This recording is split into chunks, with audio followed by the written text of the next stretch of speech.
Welcome to Revenge Report. Don't forget to hit that like button and subscribe for more. Let's dive in. I walked into the funeral home and the smell hit me first. Flowers and lemon-scented floor polish trying too hard to cover death. My stomach tightened. I hadn't seen my grandfather in 3 years, and now here I was, standing in front of a man in a coma, surrounded by people who had written me off years ago. My name's Lauren, by the way. I'm 44. I live in Bloomington, Indiana. I teach high school English. Apparently, that means I'm not qualified to do anything else. Quick note, before listening, share which city or country you're watching from. Wendy spotted me first. She was leaning on the casket display like she was waiting to sell me something. Oh, wow. Look who decided to show up, she said, like I was a late guest to some backyard BBQ. Aunt Barb was next. Big sunglasses, tighter mouth. You got here fast, she said, but it wasn't a compliment. I nodded. I came as soon as I heard. Wendy crossed her arms. Well, things have been moving. Grandpa's in a coma. The doctors need decisions. We've been handling it, but now that you're here, we need to talk. I could already feel where this was going. We walked into the family room, where Mitch was pretending to read something on his phone. He looked up and smiled like he owned the place. Hey, cousin, he said. Rough situation, huh? I didn't bother responding. Aunt Barb sat down hard in one of the chairs and pointed at me. We've been trying to figure out who should talk to the hospital. It's not just medical stuff. It's legal, money, big things. Mitch has been helping with your grandfather's finances for over a year. Yeah, Mitch said, looking proud. And, no offense, Lauren, but you're a teacher, right? I nodded. Right, he said. So maybe it's better if someone who deals with bigger responsibilities takes the lead. Wendy jumped in. It's not about hurting feelings. We just don't want emotion-driving decisions. You get really, wrapped up in things. Sensitive, Aunt Barb offered. Right. Plus, you've always kind of kept to yourself, Mitch added. I've been here. I've handled adult stuff. I bit the inside of my cheek. Hard. Aunt Barb looked straight at me. This isn't a classroom. It's not about grading papers or managing a book club. This is real life. I didn't say a word. Just listened as they all acted like I was 12 years old again. Like teaching meant I didn't know how to make a decision without crying or asking for help. Mitch leaned forward. So, we're all thinking it makes sense for me to take point? You're good with that? I stared at the floor for a second, then nodded once. I could feel their relief flood the room like I'd done them a favor. They had no clue what was coming. We got to the hospital 15 minutes later. Same stale air, same quiet panic behind every nurse's station. They took us into a small meeting room, off the ICU. Just a table, some chairs, and a whiteboard with nothing on it. The doctor walked in a few minutes later, clipboard in hand, looking like he'd been through 3 shifts without a break.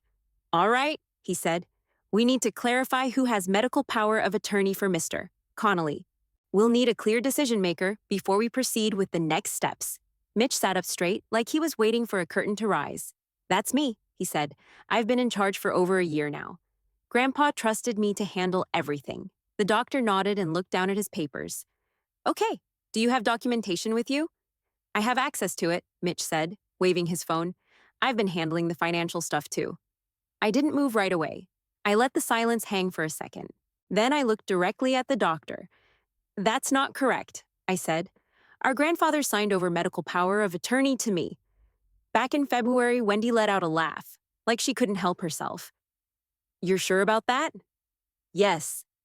Aunt Barb leaned forward. Sweetheart, maybe you're confused. It's easy to mix up paperwork. Medical versus financial. It gets tricky. It's not tricky. It's notarized. Mitch raised his eyebrows. You sure you didn't misread something? No offense, but you were never really detail-oriented, Wendy added. Didn't you barely pass your teacher certification? I remember that year. You were freaking out. I stayed quiet. My hands were on my lap, one thumb pressing into the other. Hard. The doctor cleared his throat. We can pull up the hospital's copy of the advance directives. They're required to be on file if submitted. Please do, I said. Mitch turned to the doctor. Look, no disrespect, but she's probably mistaken. She hasn't been involved. I've been here every weekend. I've been involved, I said. Aunt Barb shook her head. You always think you know more than you do. This isn't school policy or grading essays. This is a man's life. Don't play with things you don't understand. I opened my mouth, but nothing came out. My brain was moving too fast, too loud. I wanted to say it plainly. I've already talked to Grandpa's attorney. I've already confirmed it. It's filed. But something held me back. Mitch smiled like he'd already won. I'm sure whatever she has is out of date. We'll get it straightened out. Wendy leaned toward the doctor. Can you double check?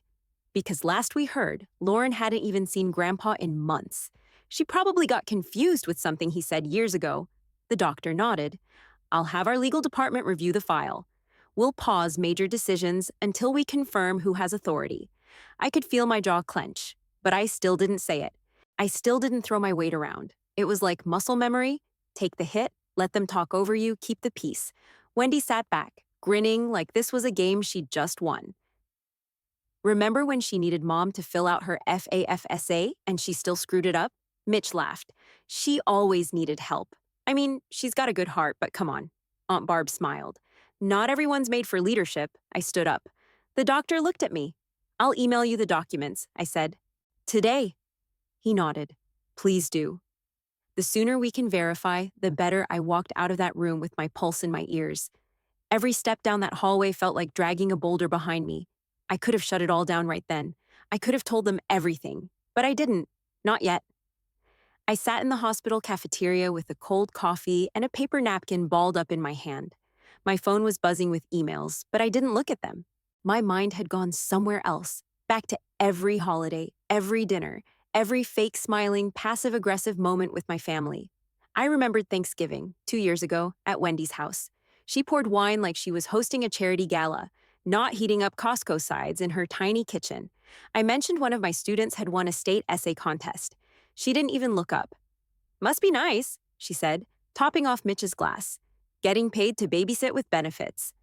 Nobody flinched, not even a laugh. Like what she said was completely normal. Another time, Aunt Barb cornered me in the hallway at Grandpa's birthday party. I'd just finished my master's degree. 5 years of night classes, summers, weekends. I told her proudly that I'd graduated with distinction. She squinted at me. A master's? In what, again? Reading? Education policy? I said. She let out a short breath. So, like a glorified attendance certificate? I remember blinking at her, not even knowing how to respond. Then there was Mitch. Every damn holiday, he made sure we all knew he was doing real work in business, whatever the hell that meant. He talked about mergers and investments like we were all his interns. At Christmas, while I was scraping plates into the trash, he said to me, I don't know how you do it. Choir concerts, cafeteria duty. I'd go crazy, I said. It's actually rewarding. We just rolled out a new district-wide reading model. Our pilot program raised comprehension scores 22%, he smirked. So you passed out more flashcards? I wanted to throw the damn mashed potatoes at his face. Then came the day I tried to tell them about the statewide literacy initiative. I had been selected to lead it. I coordinated between 12 school districts, built a curriculum model from scratch, worked with legislators, managed a 7-figure budget. We were at Grandpa's house. I remember standing in the kitchen holding a bowl of green beans, telling Aunt Barb and Wendy how I'd met with the state superintendent. Wendy cut me off to ask if I could help her son with his essay. Said, he needs real help. Not the usual, you tried your best stuff. Aunt Barb added, you're good with the gentle stuff. Kids like you, like I was a goddamn preschool teacher handing out smiley stickers. I didn't push back. I stopped explaining. Eventually, I just shut up. That was the pattern, wasn't it? They needed me to be small, to stay in my corner so they could feel big. My wins didn't fit their narrative, because if I wasn't the weak one, they had to face what they were. I stood up and tossed the coffee in the trash. I was done letting them write my story. They just didn't know it yet. I had barely sat back down in the waiting room when the door opened and the doctor stepped in, folder in hand. His expression had shifted. Not tense, not confused, settled. He looked at all of us and said, we've reviewed the documents. Medical power of attorney is assigned to Lauren Connolly, effective February 10th of this year. It's properly signed, notarized, and filed. Nobody spoke at first. Then Mitch leaned forward, trying to keep his voice calm. There's gotta be some kind of error. I mean, no offense, but Grandpa would have told us. I've been handling things for months. Wendy turned her head sharply toward me. You tricked him, didn't you? My mouth stayed still. My spine didn't move. I was done playing small. He was completely lucid when we signed it, I said. He asked me to take it. He made the decision. Wendy laughed under her breath. Right. You, out of everyone? Come on, Aunt Barb wiped her eyes even though she hadn't cried yet. He must have been confused. He was getting forgetful back in the winter. You probably caught him on a bad day. I looked at the doctor. Would the paperwork have been accepted if he'd been mentally compromised? He shook his head. No, our legal review confirmed it was signed during a period where there was no diagnosed impairment. It's valid, Mitch scoffed. You don't even have medical experience. You teach high school. How's that supposed to help with life support decisions? I didn't answer him right away. I just let the silence drag. Then I stood up calmly and looked him right in the eye. I'm not just a teacher, I said. I'm the director of state curriculum reform. I oversee policy design for more than 900 school districts, Wendy blinked. What? I manage multi-million-dollar projects. I lead legislative committees. I've advised 2 governors on education policy and testified before the state Senate 4 times. Mitch looked from me to Aunt Barb, then back again. You're making that up. I'm not, I said. You can Google it. The doctor tilted his head slightly, frowning. Wait, your last name's Connolly? I nodded. I saw your panel at the National Education Summit last year, he said slowly. There was a documentary on rural literacy. You were in it. Aunt Barb's hands started shaking, but you never said, I did, I said evenly. I tried. You weren't listening. Wendy's arms were still crossed, but her face had cracked. You've been working in state government? For over a decade. Mitch shook his head, like reality was just bouncing off of him. Why the hell wouldn't you tell us any of this? Because every time I tried, I said, you cut me off. You mocked it. You turned it into a joke about cafeteria duty, or some babysitting line. Aunt Barb was crying now, shoulders hunched, hands wringing. We didn't mean anything by it. You never acted important. I wasn't trying to act important, I said. I was trying to be heard. The doctor cleared his throat gently. Just to be clear, Lauren, as medical proxy, we'll direct all treatment plans and next step decisions to you from this point forward. Understood, I said. The doctor nodded and left the room. I turned to go too. No raised voice, no mic drop.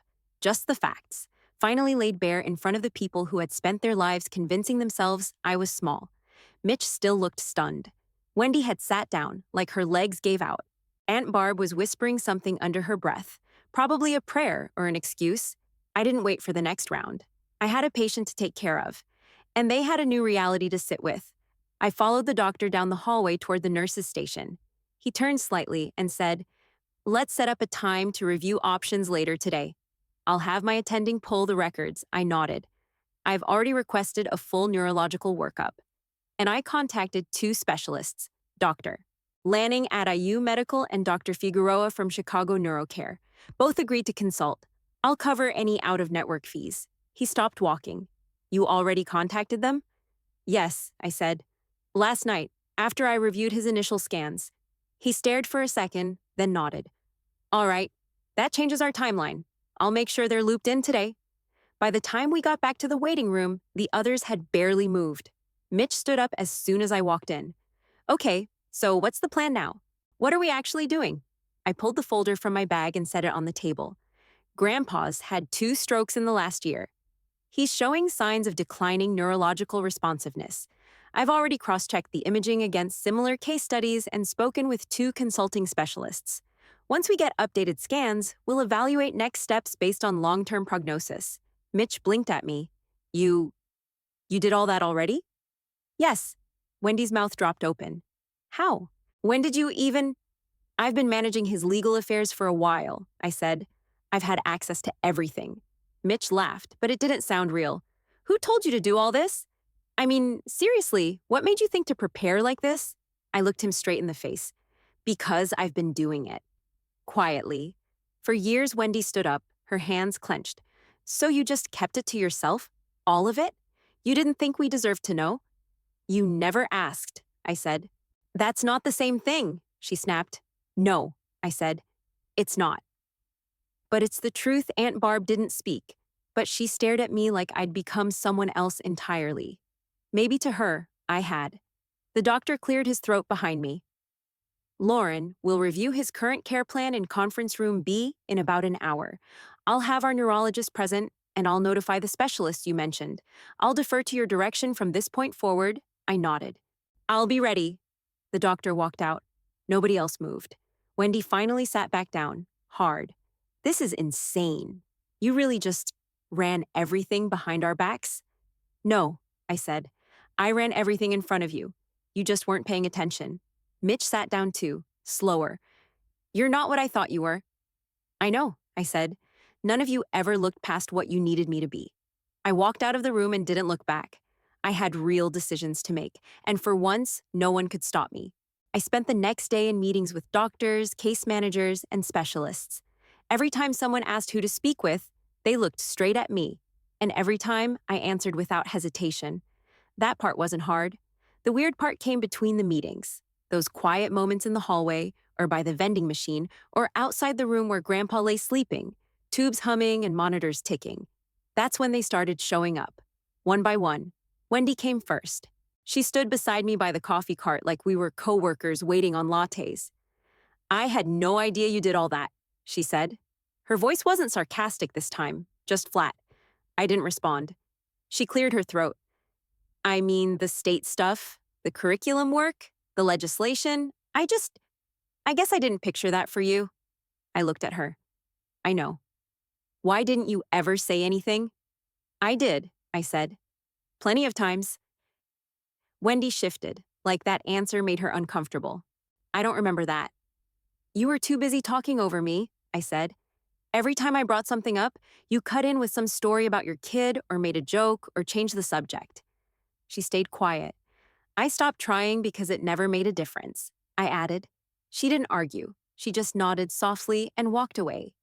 Later, I was reviewing a chart when Aunt Barb walked in.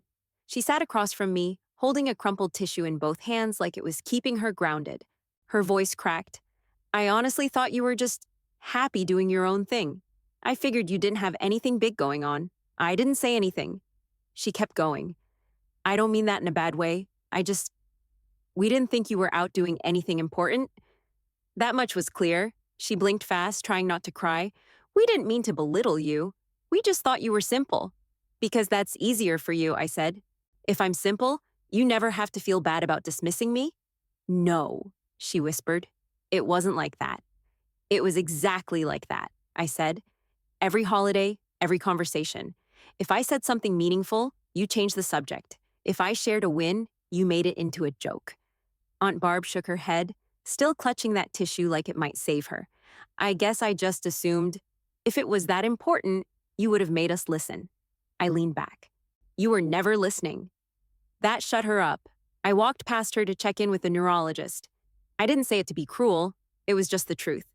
Mitch showed up later, said nothing, just hovered around the doorway like he didn't know if he was allowed in anymore. He eventually left without saying a word. That was fine with me. I had rounds to check, reports to review, calls to make. Every hour, Grandpa's condition stayed stable, which wasn't good or bad, just another holding pattern. But everything else around him was shifting. Finally.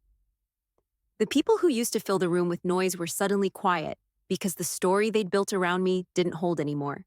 The version of me they were comfortable with had cracked, and they didn't know what to do with what was underneath. I knew exactly what to do. I kept going. The machines had been quiet for almost an hour before the nurse came to get me. She didn't have to say anything. I already knew. I walked into the room alone.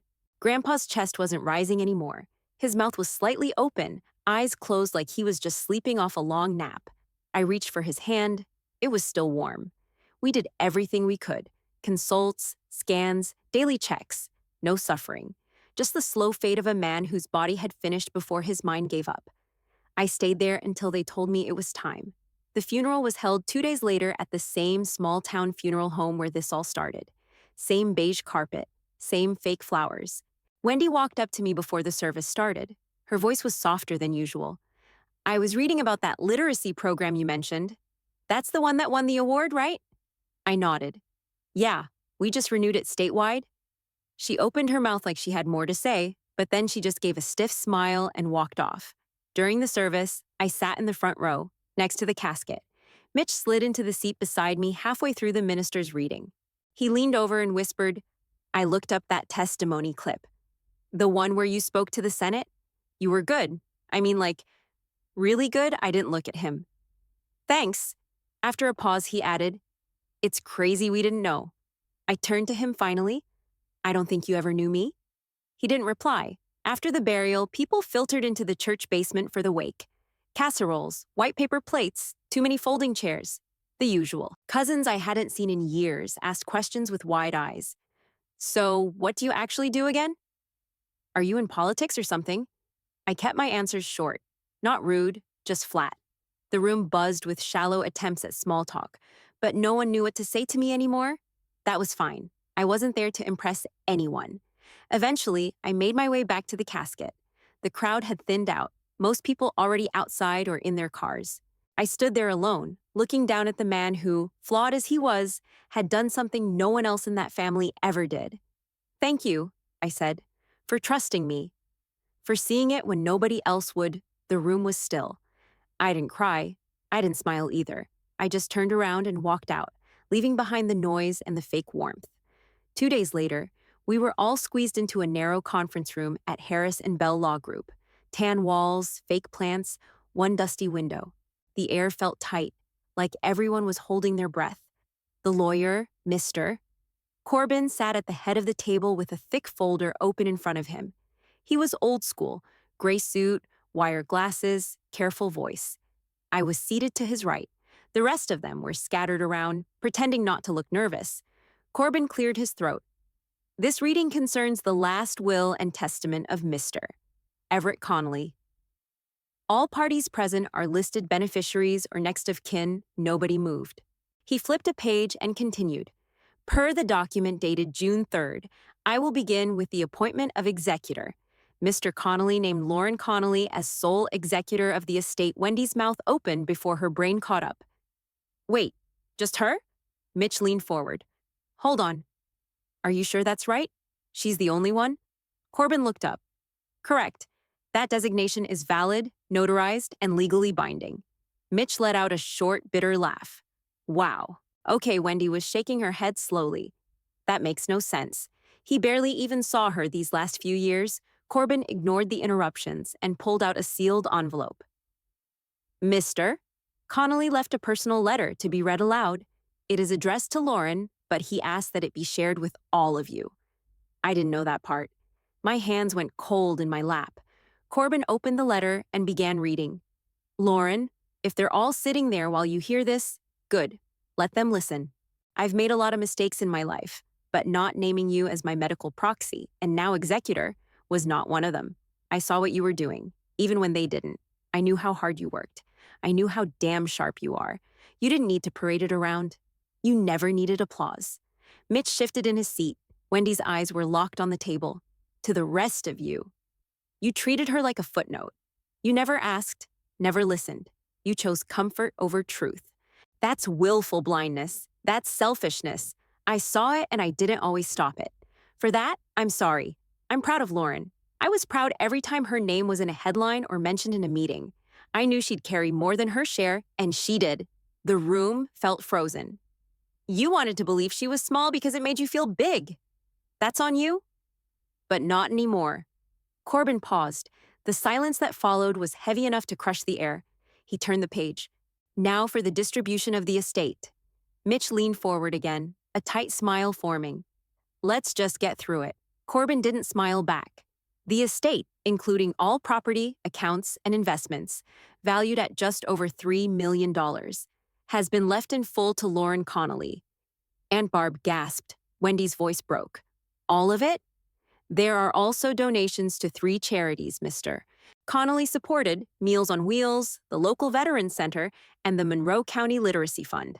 Mitch stood up. So, nothing for any of us? Nothing at all? Corbin nodded. Correct. That was his explicit instruction.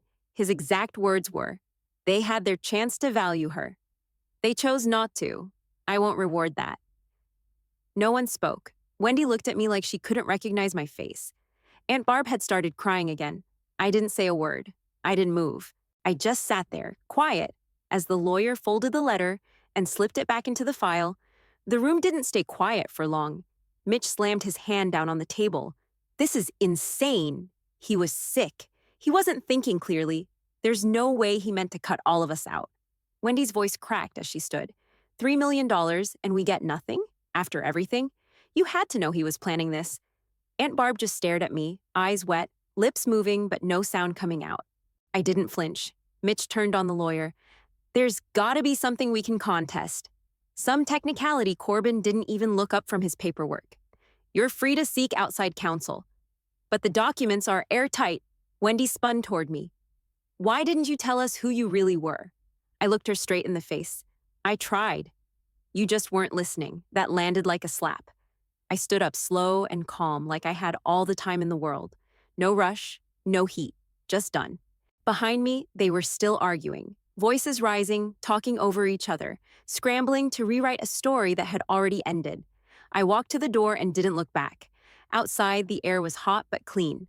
The sun hit my skin, and for the first time in years, I felt weightless. Not proud, not bitter, just free. I didn't need them to see me anymore. I didn't need the apology, the approval, or the late attempts at connection. They'd built their own version of me and clung to it like a safety blanket. Let them keep it. I was already gone.